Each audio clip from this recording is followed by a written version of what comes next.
The California sun was setting behind the glass walls of the modern home perched on the hills overlooking Silicon Valley. Inside, the Musk family had agreed to a rare interview. It wasn't often that the world got a glimpse into their private lives beyond carefully curated social media posts and public appearances. The interviewer from Tech Visionaries magazine, a woman with kind eyes and a notebook filled with questions, had been talking with Elon for nearly an hour. The conversation had covered the expected topics: rocket launches, electric cars, neural implants, and ambitious plans for Mars colonies. Elon's 16-year-old son Xavier sat quietly nearby, occasionally glancing up from his tablet where he seemed to be working on complex diagrams. "And what about the philosophical implications of your work?" the interviewer asked Elon, shifting to deeper territory. "Many have suggested that pushing the boundaries of human capability brings up questions about our place in the universe." Elon nodded thoughtfully, about to answer when Xavier looked up. Something in the boy's expression made the interviewer pause. "Would you like to add something?" she asked, turning to Xavier. The room grew quiet. Even the household staff, who had been discreetly moving about, seemed to sense the shift in energy. Xavier rarely spoke during his father's interviews. "Actually," Xavier said, his voice steady despite his age, "I've been thinking a lot about these questions." Elon turned to his son with surprise. Though they often discussed technical problems together, philosophical conversations weren't their usual territory. "The universe," Xavier continued, setting down his tablet, "seems to operate on a code that's far more complex than anything we've written. I think there's something deeper going on than what our current science can explain." The interviewer leaned forward, intrigued. "What do you mean by that?" Xavier smiled slightly. "Well, look at quantum physics. Particles that seem to communicate instantly across vast distances. Information that doesn't seem bound by time in the way we understand it. Consciousness that somehow collapses probability waves into reality. These aren't just technical puzzles. They're clues." "Clues to what?" the interviewer asked. "To understanding what some people might call God," Xavier said simply. The word hung in the air. In tech circles, particularly among the forward-thinking innovators who had largely rejected traditional religious frameworks, God wasn't a concept that came up often. Elon's eyebrows raised slightly. This was clearly not something they had discussed before. "That's an interesting choice of word," the interviewer said carefully. "I know," Xavier acknowledged. "Dad raised us to question everything, to look for evidence, to trust math and physics above all else. But what if the math itself is pointing to something bigger?" He stood up and walked to the large touch screen mounted on the wall. With a few taps, he pulled up what looked like a complex web of interconnected dots and lines. "I've been working on something in my spare time," he explained. "A project that maps connections between seemingly unrelated fields, quantum mechanics, ancient philosophical texts from different cultures, consciousness research, and patterns in nature." The network expanded on the screen, revealing more connections, more patterns. "At first I was just curious. Then I started seeing things that couldn't be coincidence." Elon watched his son with a mixture of pride and bewilderment. This was clearly the work of a brilliant mind, but it was taking a direction he hadn't anticipated. 3 years ago," Xavier continued, his voice growing quieter, "I had that rock climbing accident at Joshua Tree. Dad, I never told you everything about that day." The room grew still. The interviewer glanced at Elon, who was now fully focused on his son. "When I was hanging there, after the rope caught me but before the rescue team arrived, something happened. I had about 20 minutes just suspended there in shock, probably with a mild concussion. And during that time, I experienced something I couldn't explain." Xavier's hands moved across the screen, bringing up a new image. What looked like brainwave patterns alongside quantum field visualizations. "I felt connected to everything. Not in some vague, emotional way, but in a specific, almost mathematical sense. Like I could suddenly see the underlying code of reality. It lasted only minutes, but when I got home, I started researching similar experiences across cultures and throughout history." The interviewer was writing rapidly now. Elon sat forward, completely engaged. People have been describing these moments of clarity for thousands of years, Xavier continued. Mystics, philosophers, even scientists. What if they're all glimpsing the same underlying reality, just using different languages to describe it? And you think this relates to God? The interviewer asked. Xavier nodded slowly. Not necessarily a bearded man in the sky or anything from traditional religious imagery, but what if what we call God is actually the fundamental creative intelligence behind reality itself? What if consciousness isn't just a byproduct of brain chemistry, but a basic property of the universe, like gravity or electromagnetism? Elon, known for his skepticism of religious concepts, might have been expected to dismiss such talk. Instead, he was listening intently, his analytical mind clearly turning over his son's words. Show her the pattern recognition algorithm, Elon suggested, surprising everyone in the room. He'd clearly seen some of this work before, even if the philosophical implications were new to him. Xavier nodded and pulled up another screen. This is where it gets really interesting, he said, a hint of excitement breaking through his composed demeanor. I've been feeding data from quantum experiments, religious texts from across the world, and reports of transcendent experiences into a pattern recognition system. The screen filled with cascading data points that gradually aligned into unmistakable patterns, spirals within spirals, geometric forms that seemed to repeat at different scales. The same patterns keep appearing in ancient Sanskrit texts, in the mathematics of quantum field theory, in the architecture of galaxies, and in the firing patterns of neurons during meditative states. The interviewer looked between father and son, sensing she was witnessing something extraordinary. What had begun as a routine technology interview had veered into territory that could change how people thought about the relationship between science and spirituality. And what conclusion have you drawn from all this? She asked quietly. Xavier looked directly at her, then at his father. That we're part of something much bigger than ourselves. That consciousness might be fundamental to the universe, not just an accident of evolution, and that what people throughout history have called God might be worth another look through the lens of our most advanced science. As the California night settled in outside the windows, no one in the room could have predicted where this conversation would lead, or how a teenager's unique perspective might bridge the worlds of cutting-edge technology and humanity's oldest questions. The interviewer took a sip of water, her eyes still wide with interest. So this project of yours, the one connecting science and spirituality, tell us more about how it started. Xavier glanced at his father, who nodded encouragingly. The tech billionaire seemed genuinely curious about his son's secret project. It all began in my recovery after the climbing accident, Xavier explained. I spent weeks in bed reading everything I could get my hands on, not just science books but ancient texts, philosophical works, accounts of near-death experiences from around the world. He pulled up a folder on his tablet and turned it toward the interviewer. The screen showed hundreds of digital books, articles, and research papers organized into neat categories. I noticed something strange, Xavier continued. People from completely different times and places were describing almost identical experiences when they talked about moments of spiritual insight. Whether it was a Buddhist monk in 500 BCE or a quantum physicist in 2020, they used different words but pointed to the same reality. Elon leaned forward. I had no idea you were going this deep into these questions. Xavier smiled slightly. I know. I wasn't sure how you'd react. You always taught us to question everything and follow the evidence. That's exactly what I've been doing. He stood up and paced a bit, his eyes bright with excitement. So I started building what I call the convergence theory.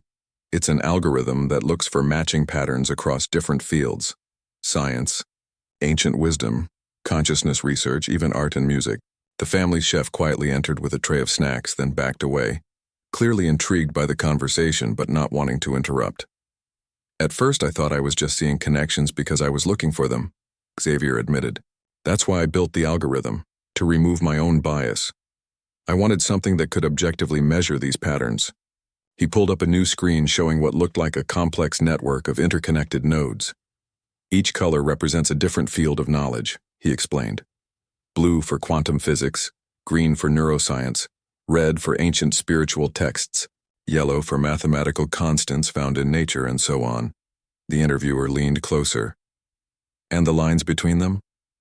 Those are the connections, places where the same patterns appear across different domains. The thicker the line, the stronger the correlation. Elon stood up and moved closer to the screen, his analytical mind clearly engaged. Some of these connections seem statistically significant, he noted, pointing to particularly thick lines between certain nodes. They are, Xavier confirmed, way beyond what random chance would produce. That's what kept me going even when I thought I might be chasing something impossible. He tapped the screen to zoom in on one particularly dense cluster of connections. This is where it gets really interesting. These patterns show up in the mathematics of consciousness studies, in quantum field theory, and in descriptions of mystical experiences from every major religious tradition.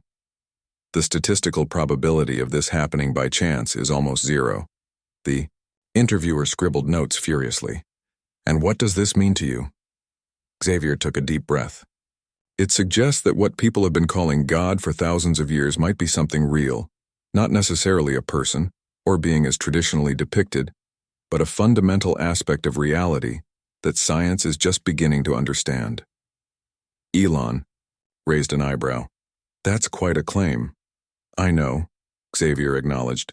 That's why I've been working with 3 university research teams to test aspects of this theory. They don't know the full scope of what I'm exploring, but they've been helping verify individual connections. He pulled up another folder, this one containing correspondence with professors from major universities. The letterheads of prestigious institutions were clearly visible. Dr. Chen at Stanford has been helping me with the quantum physics side. Professor Gupta at MIT has been verifying my math, and Dr. Peterson at Oxford has been consulting on the consciousness research. Elon looked genuinely surprised. How did you get these connections? Xavier smiled. I may have used your name to get the first few responses. After that, the research spoke for itself. The interviewer couldn't help but laugh. Using your dad's fame to explore the nature of God? There's something poetic about that. Even Elon smiled at this. The family's dog wandered into the room, sensing the energy of the conversation. He settled at Xavier's feet as the teenager continued explaining. The hardest part was figuring out how to test some of these ideas, Xavier said, scratching the dog's ears absently. You can't exactly run a controlled experiment on spiritual experiences, or can you? Elon asked, his innovator's mind clearly intrigued now. That's exactly what I started wondering, Xavier replied. What if we could measure what happens in the brain during these experiences while simultaneously measuring quantum fluctuations in the environment? What if consciousness itself has a measurable effect on physical reality? He pulled up another screen showing a device design, something that looked like a cross between an EEG machine and a quantum measurement apparatus. This is what I've been building in the garage for the past year, he explained. Dad thought I was just tinkering with old electronics. I did wonder why you needed those quantum sensors, Elon admitted. The interviewer looked between them. And this device? It measures both brain activity and quantum events simultaneously? Xavier nodded. And looks for correlations between them. The early results have been surprising. Surprising how? She asked. When someone enters certain mental states, deep meditation, focused prayer, even intense creative flow, we see changes in quantum random number generators that shouldn't happen according to current physics models. The probability shifts are small but statistically significant. Elon frowned slightly. Correlation doesn't equal causation. Exactly why I built in multiple control systems, Xavier replied. We're ruling out environmental factors, measurement errors, and other explanations. He pulled up a graph showing clear patterns in what should have been random data. In simple terms, when people reach these states of consciousness, reality itself seems to become less random. Patterns emerge. It's subtle, but it's there. The interviewer looked at the graph, then back at Xavier. And you think this is evidence of what exactly? Xavier considered his words carefully. Evidence that consciousness might be more fundamental to reality than we've thought, that the universe might be more like a thought than a thing, that what we call God might be the underlying consciousness that everything else emerges from. He paused, then added, I'm not claiming to have proven anything definitive, but I think I've found enough to suggest that the line between science and spirituality might be much thinner than we've assumed. The room fell silent as the weight of his words sank in. Even Elon, usually quick with a response, seemed to be processing what his son had shared. Outside, the last rays of sunlight disappeared behind the hills. In the growing darkness, the screens illuminated the faces of those present. 3 humans discussing the deepest questions of existence, searching together for understanding in a universe that suddenly seemed both more mysterious and more meaningful than before. The house grew quiet as evening settled in. One of the housekeepers brought tea and quietly set it on the table before slipping away. The interview had already gone well beyond its scheduled time, but no one seemed to notice or care. They were deep in conversation about things that mattered. You mentioned 7 patterns, the interviewer said, breaking the thoughtful silence that had fallen.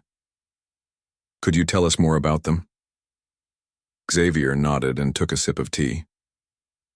It took me almost 2 years to identify them clearly. At first I saw hundreds of connections, but most were minor or coincidental. These 7, though, kept showing up everywhere I looked. He moved to the main screen again and pulled up a new display. 7 distinct symbols appeared, abstract, but somehow familiar shapes that seemed to shimmer with an inner logic. The first pattern appears in the mathematics of infinity, Xavier explained. It shows up in fractals, in certain quantum equations, and interestingly, in ancient mandalas from India and Tibet. Elon studied the pattern with intense focus. That looks like a solution to the quantum gravity problem we've been working on at one of my research labs. Xavier smiled. I know. I read your team's papers. They're getting close without realizing what they're actually discovering. He moved to the second pattern. This one appears in brainwave patterns during deep meditation states, but it also shows up in the mathematical description of quantum entanglement, when particles remain connected regardless of distance. The interviewer leaned forward. And what does this mean in simple terms? It suggests that consciousness and quantum reality might be connected at a fundamental level, Xavier replied. When ancient mystics talked about all things being one, they might have been describing quantum entanglement in non-scientific language. He moved through the remaining patterns, explaining each one. The third pattern appears in the golden ratio that we see throughout nature, in seashells, flower petals, even the spiral of galaxies. But it also appears in the structure of our DNA and in ancient architectural designs for temples and cathedrals. The fourth is found in the mathematics of harmony. Music that humans universally find beautiful shares specific mathematical properties. These same proportions appear in cosmic background radiation left over from the Big Bang. The fifth appears in the way information organizes itself in complex systems, from ant colonies to human cities to neural networks. This same pattern appears in descriptions of angelic hierarchies from multiple religious traditions. The sixth relates to time, certain cyclical patterns that appear throughout nature, history, and human development. These cycles appear in everything from atomic oscillations to civilization rises and falls. And the seventh, Xavier paused here, seeming almost reluctant to continue. Go on, his father encouraged, genuinely intrigued now. The seventh is the hardest to explain, Xavier admitted. It's a pattern of meaning itself, how significance emerges from randomness. We see it in how humans create meaning from coincidences, in how evolution creates order from chaos, and in how consciousness emerges from networks of neurons. He looked up at his father and the interviewer. This seventh pattern suggests that meaning isn't just something humans impose on a random universe. Meaning might be fundamental to reality itself. The interviewer sat back, taking this in. And you believe these patterns point to God? Xavier chose his words carefully. I think they point to an intelligent design underlying reality. Whether you call that God or something else depends on your perspective. But these patterns suggest our universe isn't just a random accident. It has something like purpose or intention built into its deepest structures. Elon, known for his scientific mindset, might have been expected to challenge this. Instead, he asked, "What evidence do you have that these patterns aren't just human perception finding meaning where none exists?" It was a good question, asked, not dismissively but with genuine scientific curiosity. "That's exactly what I wanted to test," Xavier replied. "So I designed experiments that would either confirm or disprove the connection between these patterns and objective reality." He pulled up another screen showing maps of specific locations around the world, glowing points scattered across continents. Based on the mathematics of these 7 patterns, my model predicted that certain physical locations would show measurable anomalies in quantum field fluctuations, places where the fabric of reality is thinner, in a sense. The interviewer's eyebrows rose. "Like the concept of sacred sites in various traditions?" "Exactly," Xavier said, his eyes lighting up. "Many ancient temples, stone circles, and sacred mountains were built at these exact points. People throughout history sensed something special about these locations without having the scientific tools to measure why." He zoomed in on one location, a remote spot in the mountains of Peru. "3 months ago, I convinced Dad to let me join an archaeological expedition here as part of my independent study project for school."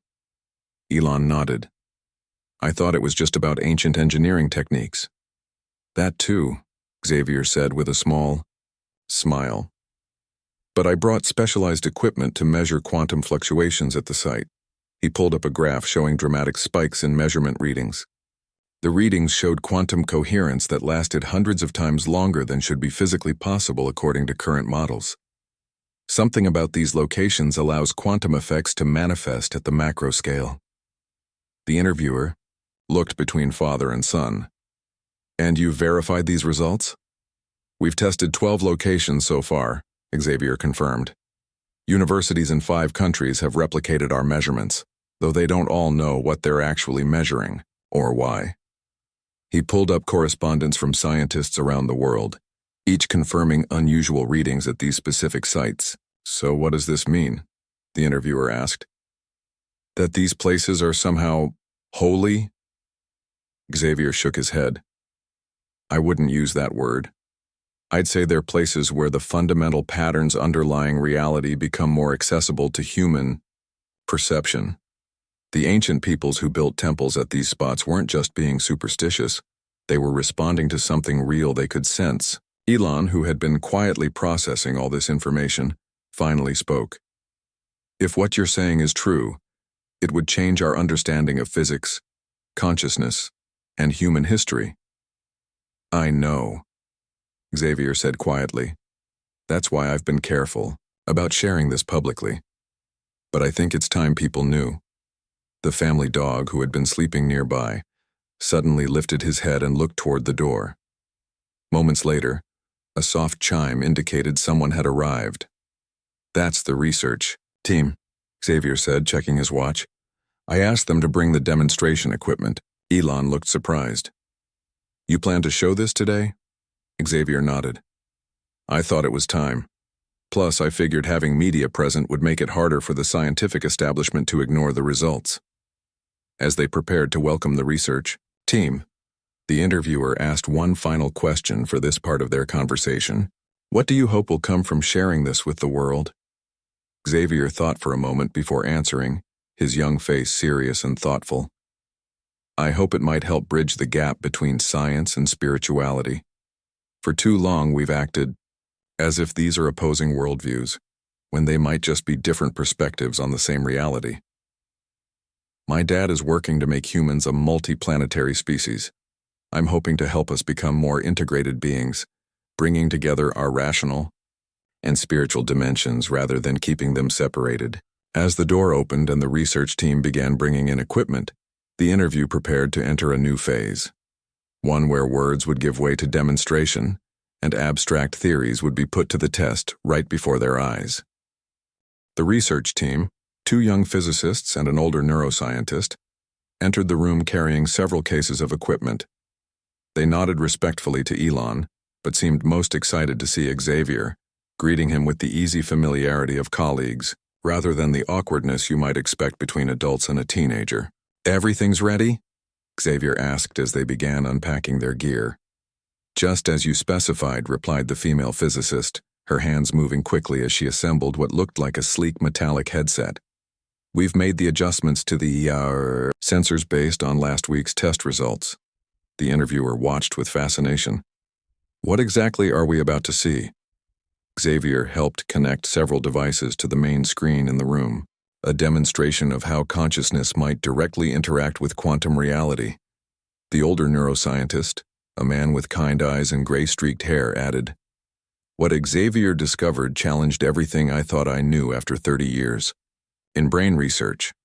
The second physicist, a young man with glasses who hadn't spoken yet, carefully placed a small cube-shaped device in the center of the coffee table. It hummed softly as it powered up, small lights blinking around its edges. "This is our quantum random number generator," Xavier explained to the interviewer. "In simple terms, it creates true randomness based on quantum fluctuations. According to current physics, nothing should be able to influence these random numbers. They're as unpredictable as anything in our universe can be." "And yet," added the female physicist with a small smile, "we've found something that does influence them." Elon leaned forward in his chair, eyeing the device. "I've seen similar technology in quantum computing applications, but not quite like this. We've modified it to be more sensitive," Xavier explained, "and to display results in real time through a visual interface." The neuroscientist connected the headset to the main system, then gestured to the screen where a split display appeared. On one side was a visualization of brainwave patterns, on the other, a flowing stream of seemingly random data points from the quantum device. "Who wants to try first?" Xavier asked, holding up the headset. The interviewer hesitated, then volunteered. "What do I need to do?" "Just wear this and follow simple instructions," Xavier said, helping adjust the comfortable-looking headset on her head. "Don't worry, it just reads brainwaves, standard EEG technology, nothing invasive." Once she was set up, Xavier explained, "For the first minute, just relax and think about your day, any random thoughts. This gives us a baseline. Then when we say focus, I want you to concentrate on a single concept. Let's use something simple and positive, like gratitude. Think about feeling thankful for something important in your life." The interviewer nodded and the room grew quiet. On the screen, her brainwave patterns showed normal activity, the usual ups and downs of an active mind. The quantum data, beside, it showed completely random distribution, points appearing without any discernible pattern. After a minute, Xavier softly said, "Now focus on gratitude. Really feel it, don't just think about the word." The interviewer closed her eyes. The room remained silent except for the soft hum of equipment. Slowly, her brainwave patterns began to change, becoming more coherent, with certain frequencies, becoming dominant. It was the kind of pattern typically seen in deep meditation states.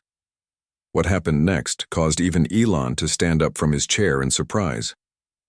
The quantum data points, which had been randomly distributed across the screen, began organizing themselves, not into a simple pattern but into a complex geometric shape that resembled a three-dimensional flower blooming and rotating. "That's not possible," Elon said quietly, moving closer to the screen. "According to current physics models, no, it's not," agreed the male physicist. "But we've replicated this result hundreds of times now." The interviewer, eyes still closed, remained unaware of what was happening on the screen. "Can we try with someone else?" Elon asked, his scientific mind looking for variables, alternative explanations. The neuroscientist nodded. "We've tested this with over 300 subjects across different ages, backgrounds, and belief systems. The effect varies in strength, but appears consistently when subjects reach certain mental states." Xavier gently removed the headset from the interviewer, who opened her eyes and turned to look at the screen. Her mouth opened slightly in surprise at what she saw. "Did I do that?" she asked, pointing to the complex pattern on the display. "Your consciousness did," Xavier confirmed. Or more precisely, the focused state of gratitude you achieved affected quantum randomness in a measurable way. Elon stepped forward. I want to try. This surprised everyone in the room. The tech billionaire was known for his analytical approach, not for his interest in consciousness research. Xavier handed his father the headset, helping him adjust it comfortably. Same process, he explained. First, just normal thoughts for a baseline, then focus on gratitude. Elon nodded, his expression serious and focused as the test began.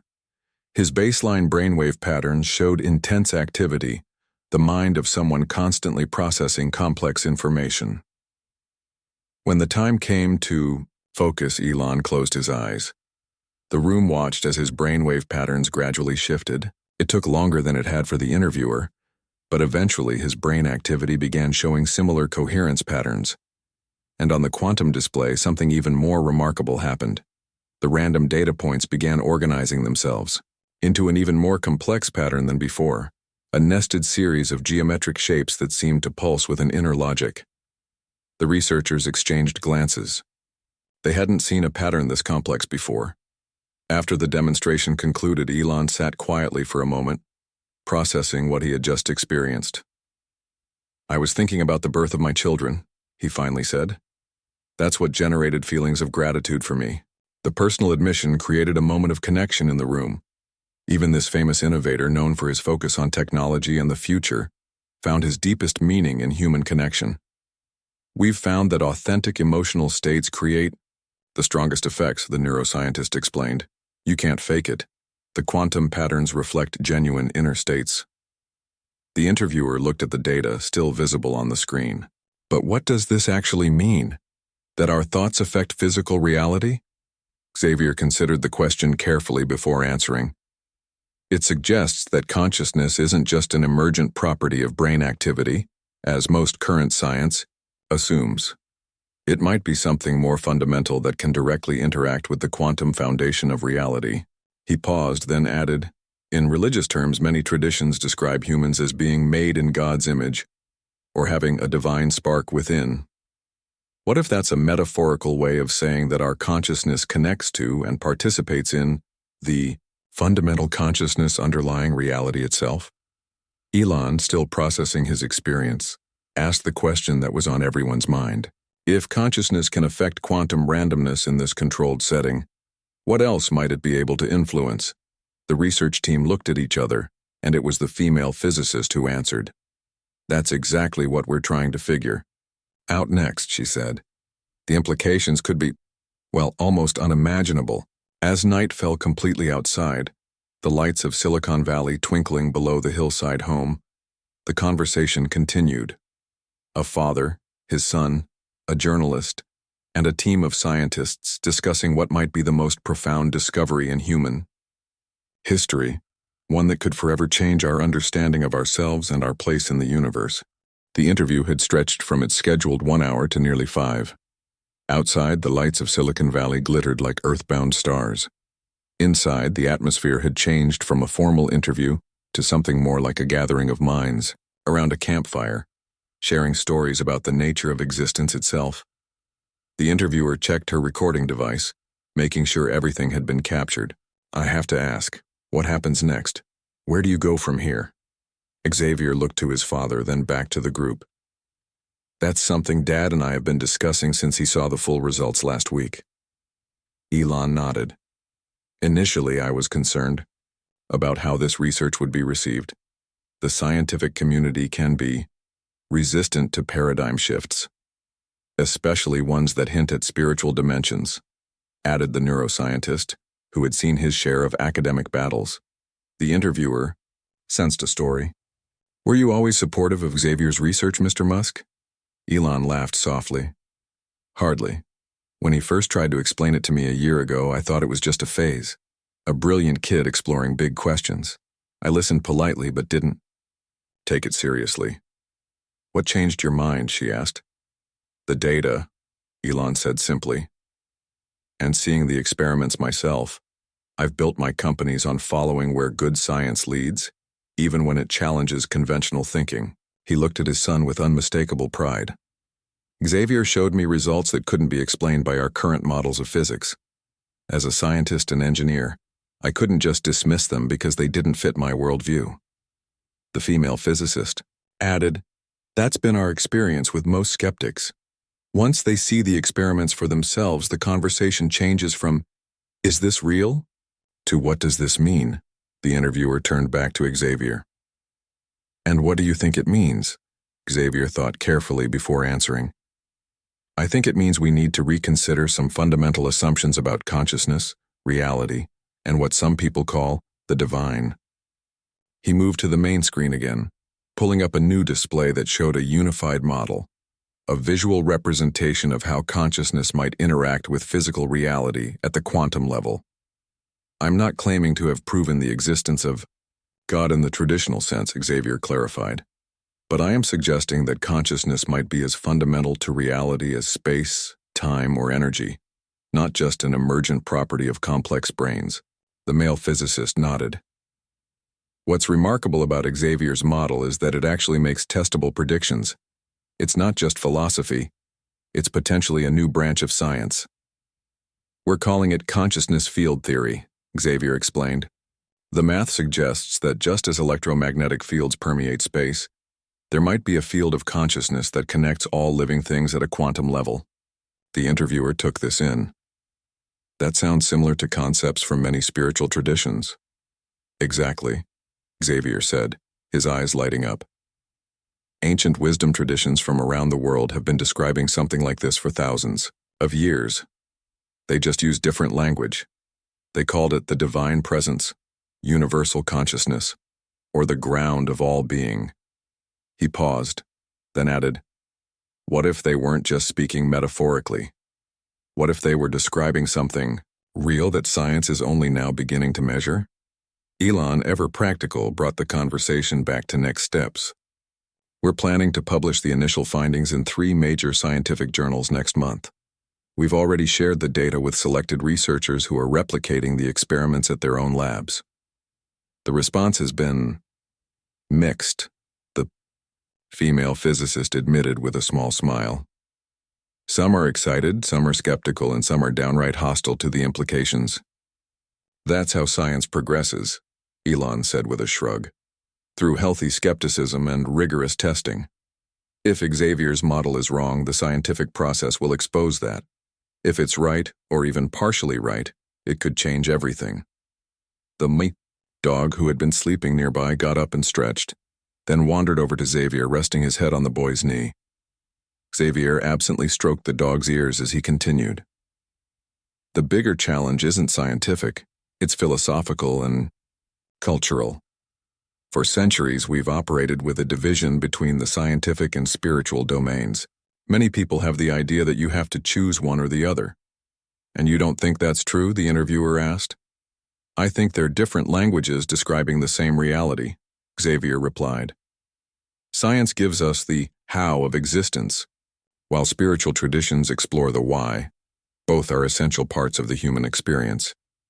The house's smart lighting system automatically dimmed slightly, creating a warmer atmosphere as the night deepened. No one seemed to notice as they remained engaged in conversation. "One question I have to ask," the interviewer said, looking directly at Xavier, "is why you decided to go public with this now. You're still in high school. Most kids your age are worried about college applications, not potentially redefining the relationship between science and spirituality." Xavier smiled. "I actually am working on college applications too. Stanford and MIT are my top choices." Everyone laughed, the moment of lightness a welcome break from the intensity of the conversation. "But to answer your question," Xavier continued, "I didn't plan to share this publicly yet. It was actually Dad who encouraged me to do it now." All eyes turned to Elon, who nodded. "The world is facing enormous challenges: climate change, political divisions, questions about the purpose and direction of humanity. We need new ways of thinking that can bridge old divides." He looked at his son. "Xavier's work suggests that the barrier between scientific progress and spiritual wisdom might be more permeable than we thought. That's a message people need to hear right now." The interviewer nodded thoughtfully. And what has been the initial response from religious communities? Varied, the neuroscientist answered. Some religious leaders see this research as threatening. They worry it reduces divine mystery to physics equations. Others see it as confirmation of what their traditions have always taught, that there's a deeper reality connecting all things. Xavier added, I've had fascinating conversations with rabbis, imams, priests, and Buddhist monks. Many of them are excited about the possibilities of bridging these worlds. And personally, the interviewer asked, has this research changed your own views on God or spirituality? Xavier considered this carefully. It's made me more humble about what we know and don't know. The universe is far more mysterious and interconnected than our current science can explain. Whether you call that deeper reality God or something else seems less important than recognizing it exists. He looked around at the group, his father, the research team, the interviewer, and smiled. What matters is that we're all part of something larger than ourselves. We're not just isolated individuals in a random universe. We're connected to each other, to all life, and to whatever fundamental consciousness might underlie reality itself. As the interview finally drew to a close near midnight, the group stood together by the large windows overlooking the valley. City lights twinkled below like a reflection of the stars above. My father is working to make humans a multiplanetary species, Xavier said quietly. I hope this research might help us become more integrated beings, not just exploring outer space, but also the inner dimensions of consciousness that connect us to each other and to the cosmos. The interviewer looked between father and son, the renowned innovator and the philosophical teenager, and recognized that she had witnessed something remarkable, a glimpse of how the next generation might bridge the ancient divide between science and spirituality, revealing a more complete picture of our place in the universe.